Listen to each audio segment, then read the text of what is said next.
Good morning, dear friends. Today, Jesus says, do not store up for yourself treasures on earth where moth and rust destroy, where thieves break in and steal, but store up for yourself treasures in heaven where neither moth nor rust destroys, where thieves do not break in or steal. For where your treasure is, there your heart will be also.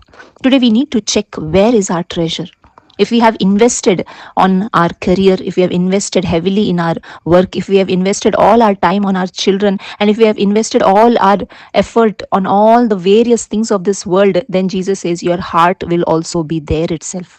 Today, Jesus is calling us to keep our treasure in heaven, to store up treasures in heaven, because there is where our heart needs to be. If we are constantly connected to and desiring for the things of this world, then our heart is on perishable things. But today, Jesus is calling us to keep our heart, to keep our focus on heavenly things. Today, we need to have our greatest treasure in Jesus. Jesus is our greatest treasure. What Jesus has done for us, nothing in this world can do, none of the people of this world can do, and no treasure is greater than the treasure that Jesus has given us. Jesus has called us for eternal life. Jesus has sacrificed himself for us, and there is nothing greater that we can set our eyes on. Today, our gaze, our eyes must be fixed on Jesus, and if we make him the treasure of our life, we will be able to give our heart to him completely, and we can store up for ourselves treasures in heaven.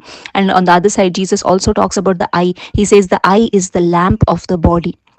If your eye is clear, your whole body will be full of light. Today, this eye means the conscience. We have the eyes of our heart, that is our conscience. If our conscience is clear, then we will have light. We can have light in ourselves, and this light will lead us to God. But if our conscience is not clear, if we have everything, if we are doing anything against our conscience, then we will be full of darkness, Jesus says. And he says, if the light that is in you is darkness, how great is the darkness? My dear friends, today, Jesus doesn't want to have us live a dark life, but he wants our lives to be filled with the light, and the true light is Jesus Christ. Jesus came into this world to give us light so that we can live with the pure conscience. We can follow him, and when we follow him, our whole body will be full of light. We will live in the light. Our hearts will be focused on him. The main intention of our life will be to follow him, to please him, and to live the calling with which we have been called. We have all been called to live a holy and blameless life.